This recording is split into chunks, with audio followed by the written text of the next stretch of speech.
السلام علیکم ناظرین کرام، ہمارے بہت سارے مسلمان بھائی دینی و شرعی علوم سے لا علمی کے بنا پر یہ سمجھتے ہیں کہ اسلام صرف عبادات کا نام ہے، اس کا اقتصاد، سماج، سیاست اور معاملات وغیرہ سے کچھ لینا دینا نہیں ہے۔ ایک مسلمان عبادات کو ادا کر لے اس کے لیے یہی کافی ہے، البتہ بقیہ امور میں وہ آزاد ہیں، جس طرح چاہے عمل کرے۔ اسی وجہ سے ہم آج کے مسلمان معاشرہ میں دیکھتے ہیں کہ ہمارے بہت سارے مسلمان بھائی جو اسلام میں عبادات مثلاً نماز، روزہ، حج، زکوٰۃ وغیرہ کا اہتمام تو کرتے ہیں، لیکن دوسرے امور مثلاً سماجیات، اخلاقیات و معاشیات وغیرہ میں اسلامی تعلیمات کی رعایت بالکل نہیں کرتے ہیں یا بہت کم کرتے ہیں اور اس سے غفلت برتتے ہیں۔ مثال کے طور پر ہم سب دیکھتے ہیں کہ ایک شخص نماز کا پابند ہے، لیکن ساتھ ہی وہ دوسرے پر ظلم بھی کرتا ہے اور جھوٹ بھی بولتا ہے۔ ایک شخص حج و عمرہ کا اہتمام کرتا ہے، لیکن ساتھ ہی حرام کمائی بھی کرتا ہے۔ ایک شخص روزہ بھی رکھتا ہے، لیکن ساتھ ہی اپنے اوپر واجب حقوق کو ادا نہیں کرتا ہے۔ اسی طرح عبادات کی پابندی کرنے والا ایک شخص سماج میں رائج غیر اسلامی رسم و رواج سے دستبردار ہونے کے لیے قطعاً تیار نہیں ہوتا ہے وغیرہ۔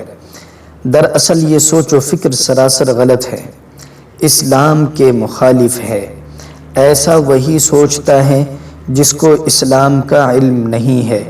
اس لیے ہر ایک کے لیے یہ جاننا بے حد ضروری ہے کہ اسلام عبادت، عقیدہ، اقتصاد، معاش، تجارت، سیاست، اخلاق، معاملات و سماج سب کو شامل ہے اور سب کے مجموعہ کا نام اسلام ہے۔ غرض کہ انسانی زندگی کا کوئی ایسا گوشہ نہیں ہے جو اسلام کے دائرہ سے خارج ہو۔ اسلام ایک کامل دین اور مکمل نظام حیات ہے، لہذا جس طرح ایک مسلمان کے لیے عبادت ضروری ہے، اسی طرح اس کے لیے اقتصادی و معاشی امور میں بھی اسلام کی پابندی ضروری ہے۔ اس کو اسلام کے بتلائے ہوئے اصول کے مطابق تجارت کرنی ہے اور حرام کمائی سے قطعی طور پر بچنا ہے، کیونکہ حرام کمائی سے آپ کی کوئی بھی عبادت قبول نہیں ہوگی۔ اسی طرح عبادت کے ساتھ آپ کو ظلم سے بچنا ہوگا، کیونکہ ظلم سے آپ کی ساری نیکی قیامت کے دن مظلوموں کو دے دی جائے گی۔ اسی طرح اگر آپ اسلامی عبادت کے پابند ہیں، تلاوت قرآن اور ذکر و اذکار آپ کا مشغلہ ہے، تو آپ کو سماج میں پھیلے ہوئے غیر اسلامی رسم و رواج کو چھوڑنا ہوگا، مثلاً شادی میں بارات لے جانا، جہیز کا مطالبہ کرنا، اندرون خانہ پردہ کا اہتمام نہ کرنا، عورتوں کو وراثت میں ان کا حق نہ دینا وغیرہ۔ اور اگر عبادت کے باوجود ہم گناہوں، برائیوں اور غیر اسلامی رسم و رواج سے بچتے نہیں ہیں، تو اس کا واضح اور صاف مطلب ہے کہ ہماری عبادت بے روح ہیں، ہماری عبادات بے روح ہیں، ان کا کوئی اثر ہمارے اوپر نہیں ہے، کیونکہ عبادات کی فرضیت کا ایک اہم مقصد مسلمانوں کو گناہوں سے پاک و صاف رکھنا ہے۔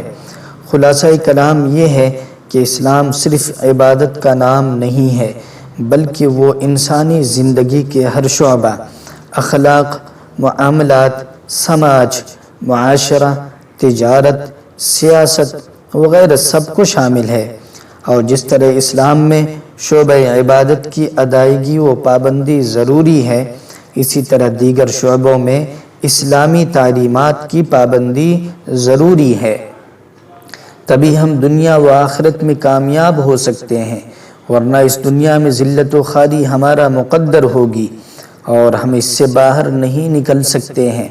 اور عصر حاضر میں ہم مسلمانوں کی ذلت کی اصل وجہ یہی ہے کہ ایک تو ہم اسلام پر عمل نہیں کرتے ہیں، ہم صرف نام کے مسلمان ہیں، اور اگر کرتے ہیں تو صرف ناقص اسلام پر، کامل اسلام پر نہیں۔